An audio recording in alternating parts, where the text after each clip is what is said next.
Hola amigas, bienvenidas a este episodio.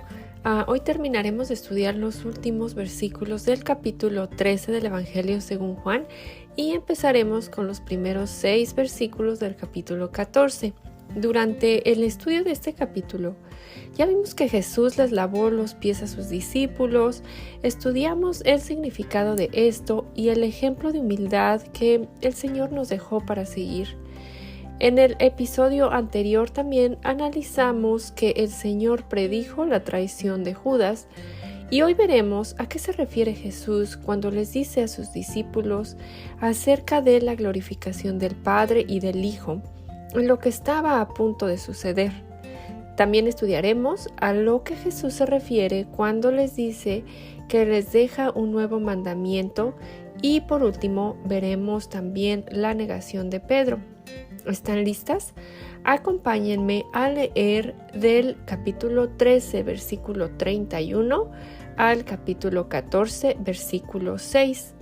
Y estaré leyendo la nueva versión, NBLA.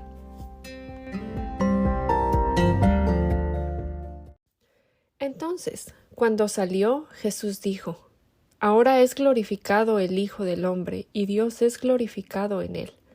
Si Dios es glorificado en él, Dios también lo glorificará en él mismo y lo glorificará enseguida. Hijitos, estaré con ustedes un poco más de tiempo, me buscarán, y como dije a los judíos, ahora también les digo a ustedes, a donde yo voy, ustedes no pueden ir. Un mandamiento nuevo les doy, que se amen los unos a los otros, que como yo los he amado, así también se amen los unos a los otros. En esto conocerán todos que son mis discípulos, si se tienen amor los unos a los otros. Señor, ¿a dónde vas? Le preguntó Simón Pedro.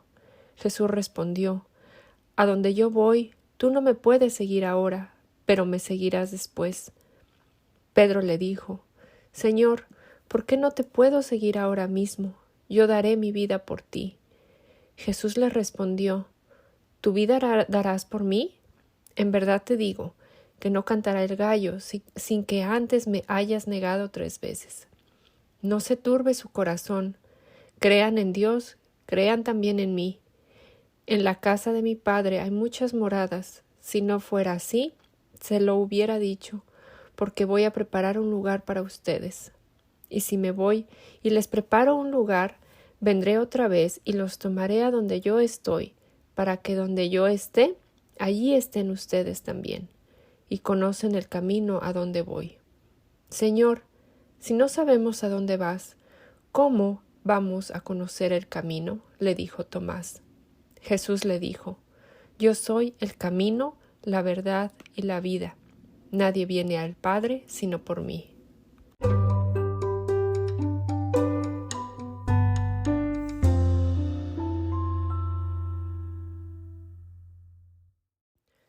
Cuando Judas salió del lugar, Jesús mencionó que el Hijo del Hombre sería glorificado y que Dios se glorificaría en él. En solo 2 versículos, la palabra glorificado o glorificará es mencionada 5 veces. En unas cuantas horas, Jesús iría a la cruz. ¿Cómo puede esto glorificarlo o glorificar al Padre? No cabe duda que en el reino de Dios las cosas son muy diferentes. Esta palabra en el original significa reconocer la real sustancia de alguien. Jesús en la cruz sería glorificado al lograr lo que solo Él, Dios mismo, podría lograr: calmar la ira de Dios, expiar nuestros pecados, reconciliarnos con Dios. Y no solo eso, al ser resucitado, el Padre mostraría su aprobación. En la cruz vemos la justicia y el amor de Dios, y lo que Cristo logró ahí es muestra de su divinidad. ¿Recuerdan, amigas, cuando Lázaro estaba enfermo y Jesús dijo al respecto que esa enfermedad no terminaría en muerte, sino que era para la gloria de Dios, para que el Hijo de Dios fuera glorificado?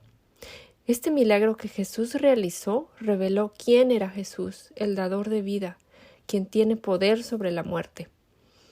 En medio de su angustia, cuando había llegado la hora de que el Hijo del Hombre fuera glorificado, como Jesús mismo lo dijo en el capítulo 12, versículo 23, Jesús oró al Padre y dijo: Ahora todo mi ser está angustiado. ¿Y acaso voy a decir, Padre, sálvame de esta hora, si precisamente para afrontarla he venido? Padre, glorifica tu nombre. Cierra de comillas. El propósito de Jesús siempre fue glorificar al Padre, aun en los momentos más angustiantes, aun cuando Jesús estaba a punto de recibir la ira del Padre debido a nuestros pecados. Jesús nunca perdió de vista su objetivo: glorificar al Padre. Cuando Jesús terminó de orar, el Padre respondió: Ya lo he glorificado y volveré a glorificarlo. Más adelante, en Juan 17, Jesús ora al Padre: Padre, ha llegado la hora, glorifica a tu Hijo, para que tu Hijo te glorifique a ti, ya que le has conferido autoridad sobre todo mortal, para que Él les conceda vida eterna a todos los que le has dado. Versículo 2.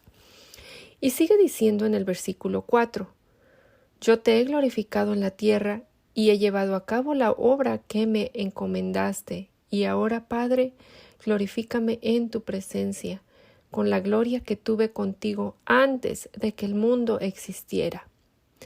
La obediencia de Jesús durante su ministerio terrenal glorificó al Padre. Amigas, ¿es nuestra meta glorificar a Dios en y con nuestra vida? Como mujeres nacidas de nuevo, estamos dispuestas a morir a nosotras mismas para traer gloria a Dios. En nuestros hogares, trabajos, matrimonio. Sabemos también que Jesús, al ser glorificado, enviaría al Espíritu Santo a sus discípulos, pues hasta ese momento el Espíritu no había sido dado. El Espíritu Santo nos empodera para vivir una vida que glorifica al Señor.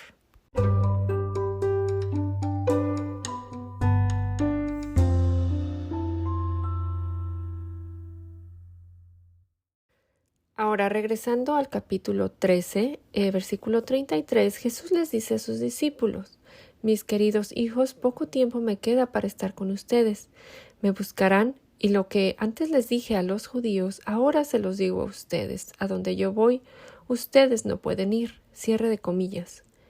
Cuando Jesús estaba enseñando en el templo durante la fiesta de los tabernáculos, muchos quisieron arrestarlo y muchos creyeron. Los fariseos y los jefes de los sacerdotes, sin embargo, mandaron a unos guardias a arrestarlo. En ese momento Jesús afirmó: Voy a estar con ustedes un poco más de tiempo y luego volveré al que me envió. Me buscarán, pero no me encontrarán, porque donde yo esté no podrán ustedes llegar. Cierre de comillas. Los judíos pensaron que Jesús se refería a ir a otras naciones a enseñar a los griegos, y se preguntaban entre ellos que qué había querido decir. Jesús Jesús les dijo que para ellos era imposible ir, que ellos no podían ir a donde él iría. Su incredulidad y rechazo hacia Jesús les impedía llegar a donde él estaría después de su resurrección.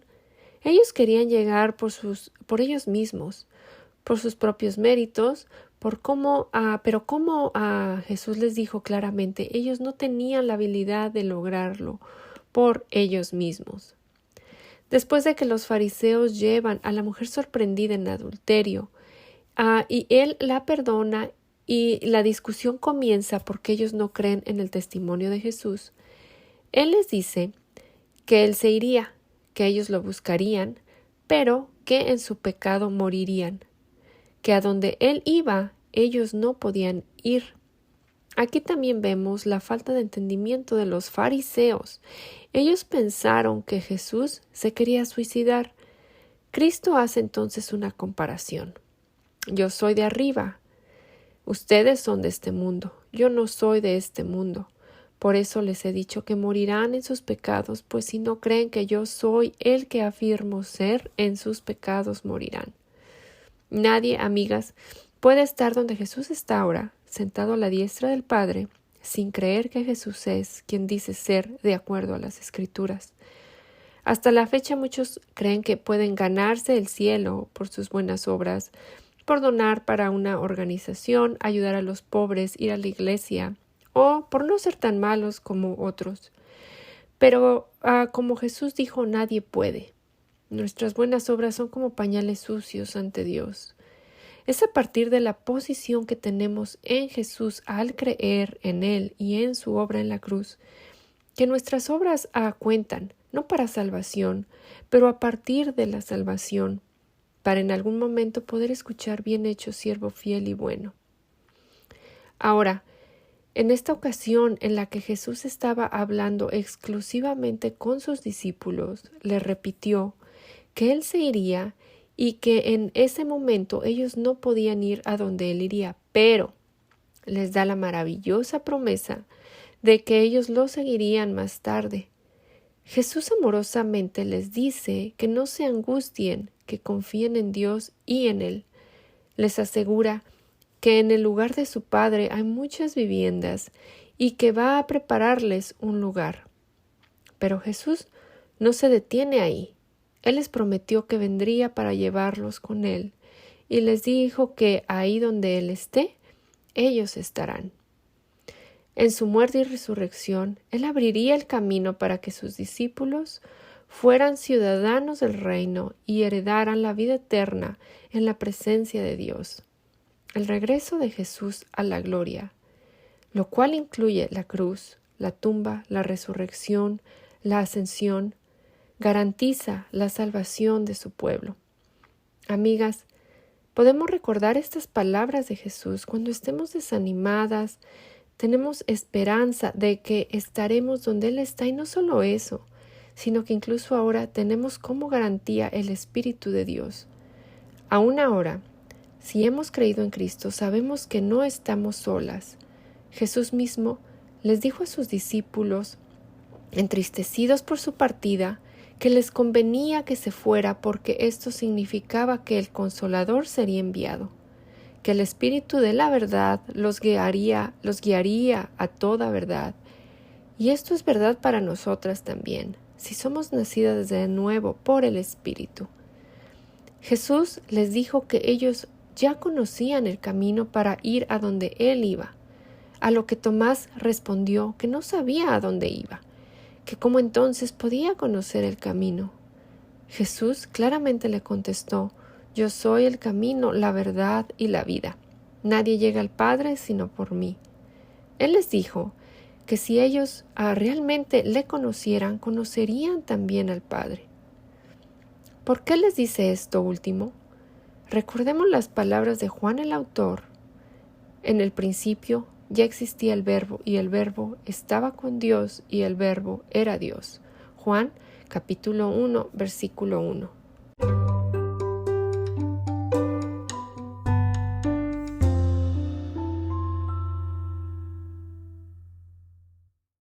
En el versículo 34 observamos que Jesús les deja un nuevo mandamiento, que se amen los unos a los otros así como Él los había amado, y agrega que de ese modo todos sabrán que son sus discípulos si se aman los unos a los otros.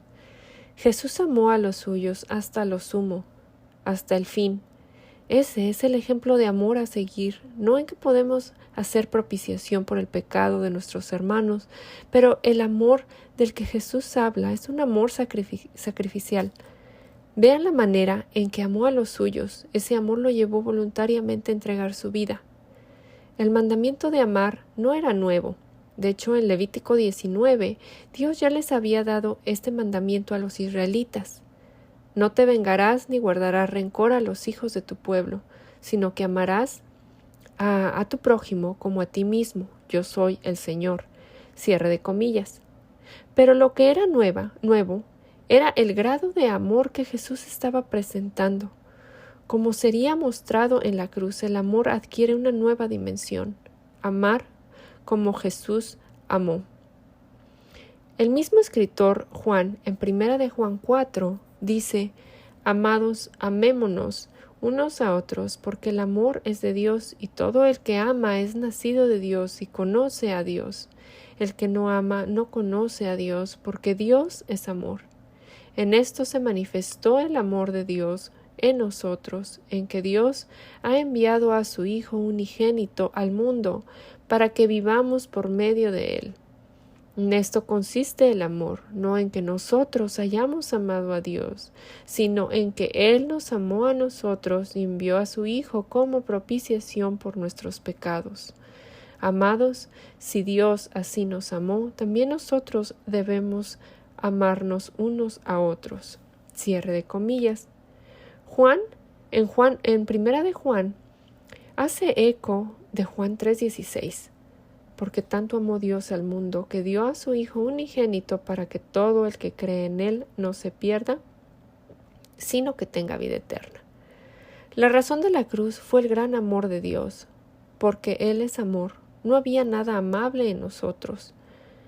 Él nos amó primero y eso lo movió a morir por los suyos. El que ama como Él amó es nacido de Dios. En Primera de Juan 3 dice que así como Jesús entregó su vida por nosotros, así también nosotros debemos entregar la vida por nuestros hermanos. Nos estamos muriendo a nosotras mismas, por amar con hechos a nuestros hermanos.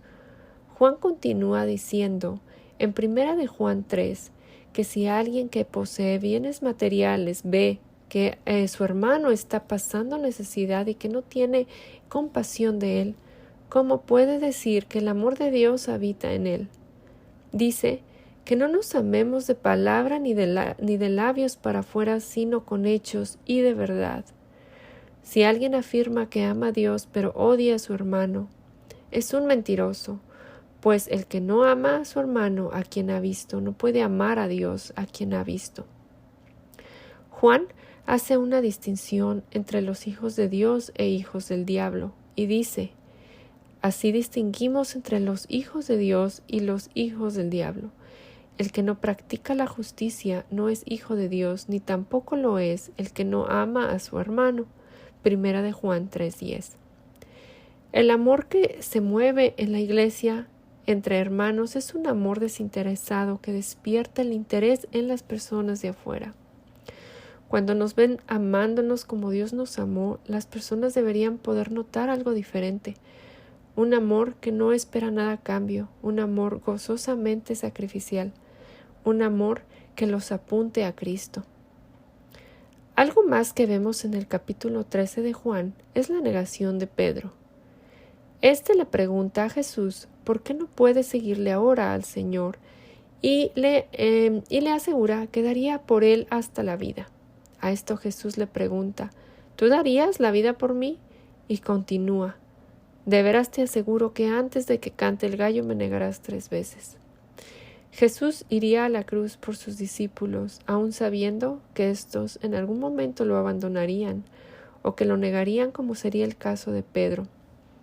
Pablo en 1 Corintios, después de poner el ejemplo de lo que pasó a los israelitas que habían aprobado de la gracia de Dios, pero que habían quedado tendidos por el desierto por su incredulidad, dice a los de la iglesia en Corinto que si alguien piensa que esté firme, tenga cuidado de no caer. Amar de la manera en que Cristo nos manda no es fácil, es solo gracias al Espíritu Santo que podemos hacerlo. Jesús no solo sugirió que si teníamos ganas de amar, entonces lo hiciéramos. Él les dijo a sus discípulos que era un mandamiento y que por esto sabríamos si somos sus discípulos. Amigas, examinémonos a nosotras mismas. Jesús comienza y termina Juan 14 con gran aliento a nuestros corazones. No se angustien ni se acobarden. Y Él explica el por qué no necesitamos tener miedo. Voy a preparar un lugar para ustedes. Juan 14:2. Cuando Tomás le pregunta al Salvador directamente, Señor, no sabemos a dónde vas, ¿cómo podemos conocer el camino? En lugar de darles un mapa o instrucciones paso a paso, Jesús simplemente responde, yo soy el camino, la verdad y la vida. Nadie viene al Padre excepto a través de mí. Otro de los 7 yo soy que vemos en el Evangelio de Juan. Como dice David Arthur, presidente de Ministerios Precepto, el camino implica más que una respuesta rápida. Es un viaje de toda la vida, una forma de vivir. El camino para llegar al Padre, el hogar que nos espera, es a través de Jesús. Cuando lo conocemos, creemos en Él y lo seguimos, hemos encontrado el camino a nuestro hogar, hemos encontrado la estabilidad que anhelamos en este mundo tumultuoso. Amigas, gracias a Dios por la oportunidad de poder penetrar en las Escrituras juntas. Oramos que sus corazones crezcan en conocimiento de nuestro Señor y que este conocimiento dé como resultado una vida que glorifica a Dios. Las esperamos en el próximo episodio. Que el Señor las bendiga.